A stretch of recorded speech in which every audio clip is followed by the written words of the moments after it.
नमस्कार विद्यार्थी मित्रांनो, लक्ष सरकारी नोकरी या एज्युकेशनल चॅनलवर आपले पुन्हा एकदा स्वागत. तर मित्रांनो, आज आपण पोलीस भरती 2024 साठी अतिशय महत्त्वाचे चालू होण्याचे प्रश्न पाहणार आहोत, जे परीक्षेच्या दृष्टिकोनातून अतिशय महत्त्वाचे असणार आहेत. कोणी व्हिडिओ अर्धवट सोडायचा नाही. व्हिडिओ शेवटपर्यंत नक्की पाहायचा आहे, कारण सर्व प्रश्न अतिशय महत्त्वाचे आणि IMP प्रश्न असे बघा प्रश्न इथे कव्हर करण्याचा प्रयत्न आपण करणार आहोत. आजचा आपला पाठ असणार आहे 173वा. या पाठमध्ये आपण 13 ऑक्टोबर आणि 14 ऑक्टोबर या दोन्ही दिवसाचे महत्त्वाचे चालू होण्याचे प्रश्न इथे कव्हर करणार आहोत. व्हिडिओला सुरुवात करण्या अगोदर चॅनलवर जर तुम्ही नवीन असाल तर चॅनलला अवश्य सबस्क्राईब करून घ्यायचं आहे, जेणेकरून तुम्हाला पोलीस भरतीसाठी महत्त्वाचे प्रश्न हे पाहावयास मिळतील. प्रश्न बघा अतिशय महत्त्वाचे आहेत, पुन्हा एकदा सांगतो. प्रश्न पहिलाच आहे बघा, स्टार मार्क करून ठेवा. याच्यावर 100% प्रश्न हा पोलीस भरतीमध्ये तुम्हाला पाहावयास मिळणार आहे. प्रश्न काय आहे तर नोव्हेंबरमध्ये महाराष्ट्रात एकूण किती विधानसभा जागांसाठी मतदान होणार आहे? याचं उत्तर सांगण्या अगोदर दोन महत्त्वाचे प्रश्न इथे कव्हर करतो. आता ते दोन महत्त्वाचे प्रश्न कोणते आहेत तर बघा, महाराष्ट्राचे सध्याचे मुख्य निवडणूक आयुक्त कोण आहेत? तर UPS मदान हे महाराष्ट्राचे मुख्य निवडणूक आयुक्त आहेत. तसेच भारताचे मुख्य निवडणूक म्हणजेच केंद्रीय मुख्य निवडणूक आयुक्त कोण आहेत? तर राजीव कुमार. हे दोन प्रश्न विचारले जाऊ शकतात, त्यासाठी हे इथे कव्हर केलेले आहेत. महाराष्ट्राचे UPS मदान आणि केंद्राचे राजीव कुमार. जर महाराष्ट्राचे मुख्य निवडणूक अधिकारी विचारलं तर S चोकलिंगम हे महाराष्ट्राचे निवडणूक अधिकारी आहेत. आता प्रश्नाकडे बोलूया. आता विधानसभा निवडणूक ही नुकतंच जाहीर झाली आहे. आता ती कोणत्या महिन्यात होणार आहे? तर ती होणार आहे बघा नोव्हेंबर महिन्यात होणार आहे. आणि किती जागांसाठी होणार आहे? तर महाराष्ट्रात विधानसभा जागा किती आहेत? बघा पर्याय क 288 विधानसभा जागा असून 288 विधानसभा जागांवर बघा महाराष्ट्रात मतदान होणार आहे.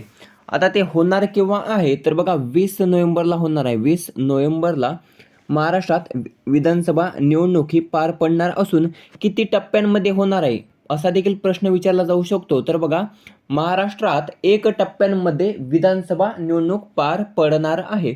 नुकतंच जम्मू आणि काश्मीर तसेच हरियाणा या राज्यांमध्ये बघा निवडणुका पार पडल्या, प्रत्येकी 90 जागांसाठी. आणि जम्मू आणि काश्मीर या केंद्रशासित प्रदेशामध्ये 3 टप्प्यात निवडणूक घेण्यात आली, तर हरियाणा या राज्यांमध्ये 1 टप्प्यांमध्ये निवडणूक घेण्यात आली. तसंच महाराष्ट्रात देखील विधानसभा निवडणूक ही बघा 1च टप्प्यात घेण्यात येणार आहे. आता 20 नोव्हेंबरला मतदान होणार आहे. 23 नोव्हेंबरला त्याचा निकाल आपल्यासमोर येणार आहे. आता इथे प्रश्न दुसरा देखील विचारला जाऊ शकतो. तर महाराष्ट्रामध्ये एकूण मतदारांची संख्या सुमारे किती आहे? तर बघा, महाराष्ट्रात एकूण मतदारांची संख्या ही 9.63 कोटी एवढी आहे बघा. जवळपास 9.63 कोटी एवढी महाराष्ट्राची मतदारांची संख्या आहे. झालं, एवढं क्लिअर झालं. आता विधानसभेच्या जागा 248, लोकसभेच्या जागा आहेत 48. त्यानंतर महाराष्ट्रामध्ये विधान परिषदेच्या जागा किती आहेत? 78 जागा आहेत विधान परिषदेच्या. जिल्हा परिषदेच्या जागा किती आहेत? 34. त्यानंतर महाराष्ट्रामध्ये महानगरपालिका किती आहेत? महाराष्ट्रामध्ये 29 महानगरपालिका आहेत. आता आयुक्तालयाची संख्या किती झाली आहेत महाराष्ट्रात? पोलीस आयुक्तालयाची आता 13 झाली आहे बघा, 13. चुकून ही उत्तर तुम्ही 12 द्याल तर ते उत्तर आपलं चुकीचं असणार आहे. महाराष्ट्रामध्ये आता 13वे पोलीस आयुक्तालय बघा नांदेड हे बनत आहे. लक्षात ठेवायचं आहे, 12 पोलीस आयुक्तालय नसून आता 13 संख्या झालेली आहे. एवढे प्रश्न इथे आपले कव्हर झाले आहेत. याबद्दल कुठलाही प्रश्न जर पोलीस भरतीमध्ये पडला तर त्याचं उत्तर तुम्हाला इथे द्यायला आलं पाहिजे. त्यानंतर एक प्रश्न राहिला, तो देखील इथे आपण कव्हर करून टाकूया. तर विधानसभेचे सध्याचे अध्यक्ष कोण आहेत? तर राहुल नार्वेकर हे सध्याचे अध्यक्ष असून दुसरा एक महत्त्वाचा प्रश्न आहे बघा, तो देखील आपण कव्हर करून टाकू. तर विधानसभा निवडणूक लढवण्यासाठी किमान वय किती असावे लागते? प्रश्न IMP आहे, स्टार मार्कून ठेवा, कारण महाराष्ट्रामध्ये विधानसभेचे मतदान हे जाहीर झालेले असून निवडणूक लढवण्यासाठी वय हे बघा 25 असावे लागते. विधानसभा निवडणूक लक्षात ठेवायचं आहे. 2 आहेत बघा, विधानसभा आणि विधान परिषद, दोघांमधील फरक लक्षात ठेवून याचं उत्तर नीट द्यायचं आहे. तर प्रश्न बघा काय आहे, तर विधानसभा निवडणूक लढवण्यासाठी वय किती असावे लागते तर 25 वर्षे वय असावे लागते. आता विधान परिषदेची निवडणूक लढवायची असेल तर वय हे 30 असावे लागते. विधानसभा 25, विधान परिषद 30. पुढच्या प्रश्नाकडे बोलूया. पुढचा देखील प्रश्न तेवढाच IMP आहे, याला देखील स्टार मार्कून ठेवायचा आहे. तर पुढचा प्रश्न आहे बघा, राज्यपाल नियुक्त सदस्य म्हणून किती नेत्यांची विधान परिषदेवर नियुक्ती करण्यात आलेली आहे किंवा केली गेली तर योग्य उत्तर आहे पर्याय ब 7. तर 7 नेत्यांची विधान परिषदेवर नियुक्ती केली आहे. आता कोणी केलेली आहे तर बघा राज्यपालाने केली आहे. आता राज्यपाल कोण आहेत महाराष्ट्राचे तर CP राधाकृष्णन हे महाराष्ट्राचे राज्यपाल आहेत. कितवे आहेत तर 21वे आहेत. पहिले महाराष्ट्राचे राज्यपाल कोण होते तर श्रीप्रकाश हे महाराष्ट्राचे पहिले राज्यपाल होते. आता 21वे राज्यपाल कोण बनलेले आहेत तर CP राधाकृष्णन. 20वे होते रमेश बैस. आता ही जी काही 7 नेते मंडळी आहेत बघा त्यांची नावे आपण पाहूया, कारण प्रश्न इथे कुठलाही विचारला जाऊ शकतो. किती जणांची नियुक्ती करण्यात आली किंवा यापैकी कोण आहेत ज्यांची विधान परिषदेवर नियुक्ती करण्यात आली किंवा यापैकी कोण ज्यांची विधान परिषदेवर नियुक्ती करण्यात आली असे प्रश्न विचारले जाऊ शकतात. त्यासाठी 7 महत्त्वाची जी काही महत्त्वाची नावे आहेत बघा ती आपण इथे पाहूया. पहिले सुरुवात करूया शिंदे गटापासून. जी काही शिंदेची शिवसेना आहे बघा त्यामधील 2 नेत्यांची निवड करण्यात आली आहे. ते 2 नेते आहेत बघा हेमंत पाटील, त्यानंतर मनीषा कायंदे. त्यानंतर BJPचे आहेत बघा चित्रा वाघ, विकांत पाटील, त्यानंतर बाबूसिंग महाराज राठोड हे BJPचे आहेत. त्यानंतर राष्ट्रवादीचे आहेत बघा पंकज भुजबळ आणि इंद्रिस नायकवाडी. असे 7 नेत्यांची विधान परिषदेवर बघा नियुक्ती करण्यात आलेली आहे जी राज्यपालांनी केलेली आहे.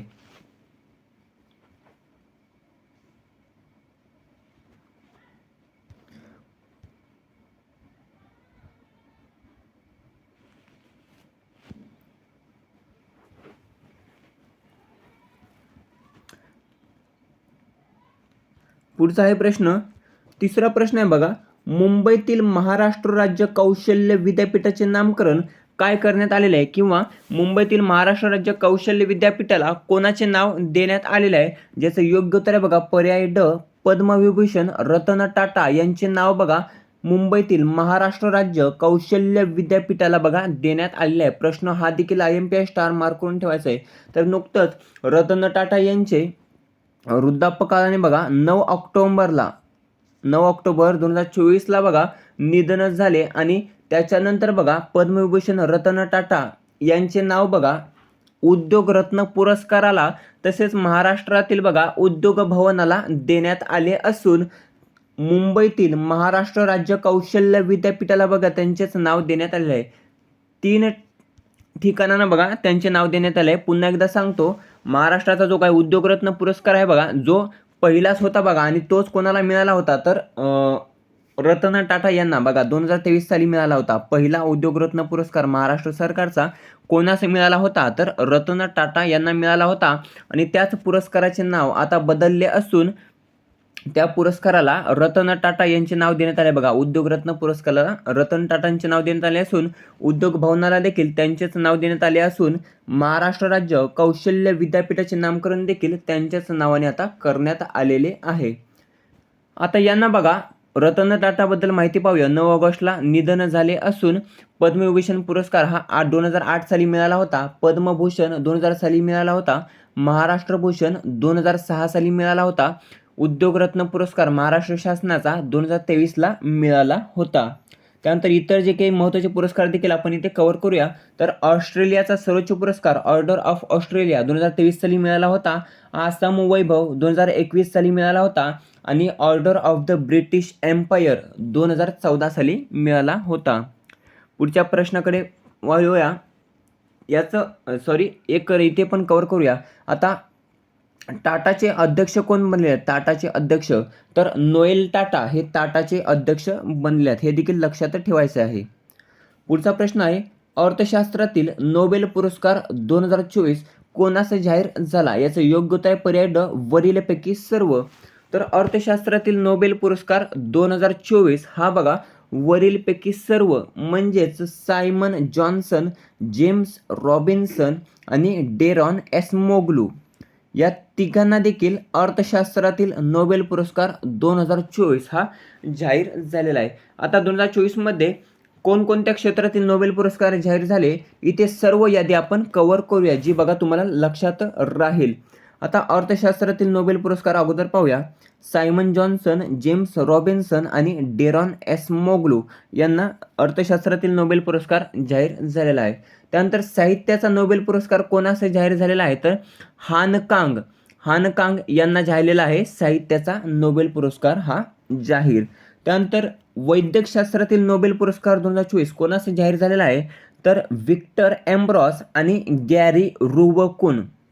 मी रोज 30 माहिती का सांगतो, तर ती तुमच्या नीट लक्षात राहील किंवा पाठांतर होऊन जाईल, त्यासाठी बघा रोज 30 माहिती सांगत असतो. त्यानंतर रसायनशास्त्राचा नोबेल पुरस्कार हा कोणास जाहीर झाला, तर बघा डेमिस हसाबिस, जॉन ए जम्पर, डेव्हिड बेकर या तिघांना रसायनशास्त्राचा नोबेल पुरस्कार जाहीर झाला.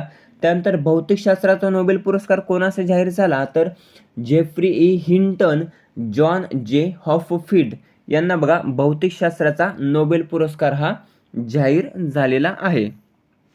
आता भारतातील पहिली व्यक्ती कोण आहेत ज्यांना नोबेल पुरस्कार हा प्रदान करण्यात आला होता, तर रवींद्रनाथ टागोर हे बघा पहिले भारतीय आहेत ज्यांना बघा नोबेल पुरस्काराने बघा सन्मानित करण्यात आले होते. आता ते कोणत्या वर्षी सन्मानित करण्यात आले होते, तर त्याचं उत्तर तुम्हाला कमेंटमध्ये द्यायचं आहे. पुढचा 5वा प्रश्न आहे, IRFC लिमिटेडचे CMD म्हणून कोणाची नियुक्ती करण्यात आलेली आहे, याचं उत्तर सांगण्या अगोदर रेल्वे बोर्डाचे अध्यक्ष कोण बनले आहेत, तर बघा सतीश कुमार हे रेल्वे बोर्डाचे अध्यक्ष बनलेले आहेत. हे एक झाला प्रश्न. त्यानंतर या प्रश्नाचे उत्तर पाहूया. RFFC याचा फुल फॉर्म अगोदर जाणून घेऊया. तर हा रेल्वेशी संबंधित आहे बघा. आता याचा फुल फॉर्म आहे इंडियन रेल्वे फायनान्स कॉर्पोरेशन, म्हणजेच RIFC.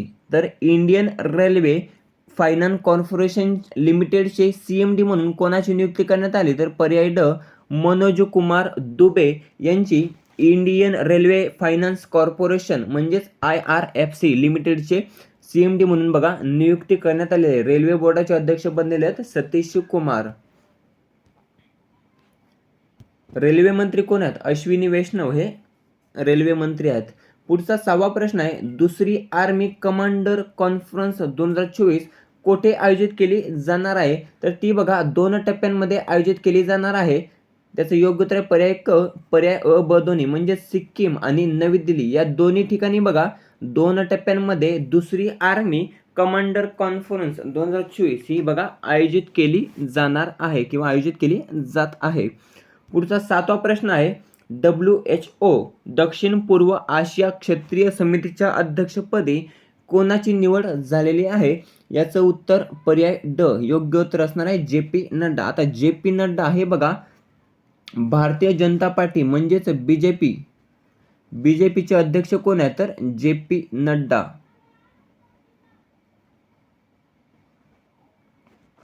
हे बीजेपीचे अध्यक्ष आहेत आणि यांचीच बघा WHO दक्षिण पूर्व आशिया क्षेत्रीय समितीच्या अध्यक्षपदी निवड झालेली आहे. WHO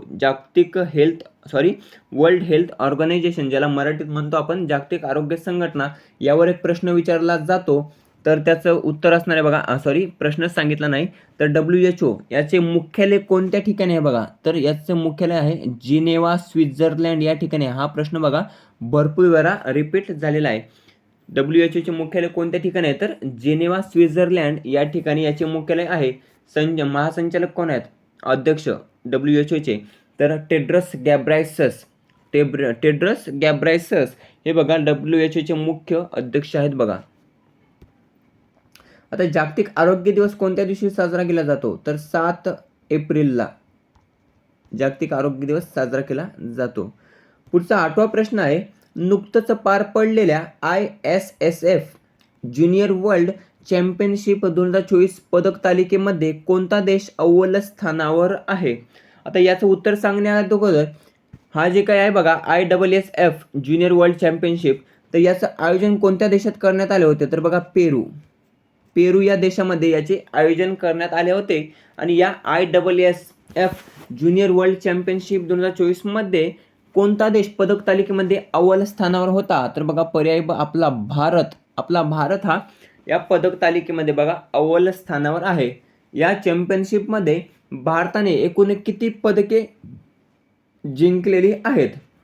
तर यामध्ये 24 पदके ही बघा जिंकलेली आहेत. यामध्ये एक नाव लक्षात ठेवायचं आहे, तर पार्थ राकेश माने हे नाव लक्षात ठेवायचं आहे बघा, ते देखील विचारले जाऊ शकते.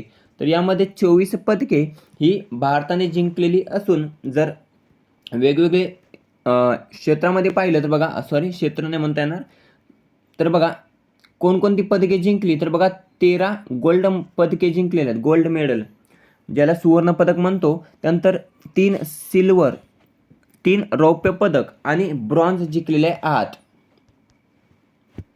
13 गोल्ड मेडल, सिल्वर 3 आणि ब्रॉन्झ 8 अशी एकूण 24 पदके ही बघा भारताने जिंकत 2024च्या पदक तालिकेमध्ये अव्वल स्थानावर आपला भारत राहिलेला आहे. आता 4 टॉप देशांची नावे ते सांगतो जी पदक तालिकेमध्ये बघा 4 टॉपवर होती. पहिल्या क्रमांकावर होता आपला भारत, त्यानंतर दुसऱ्या क्रमांकावर इटली, तिसऱ्या क्रमांकावर नॉर्वे आणि चौथ्या क्रमांकावर चायना. एवढी माहिती या व्हिडिओ माध्यमातून आपण इथे पाहिलेली आहे. व्हिडिओ अतिशय महत्त्वाचा होता. भरपूर एक्स्ट्रा माहिती इथे आपण कव्हर केलेली आहे. जी तुम्हाला कशी वाटली ती कमेंट करून नक्कीच सांगायची आहे. या व्हिडिओचा नक्कीच फायदा तुम्हाला होणार आहे. येणाऱ्या पोलीस भरतीमध्ये अतिशय महत्त्वाचा IMP व्हिडिओ इथे आपण कव्हर केलेला आहे. व्हिडिओ कसा वाटला ते कमेंट करून नक्कीच सांगायचे आहे.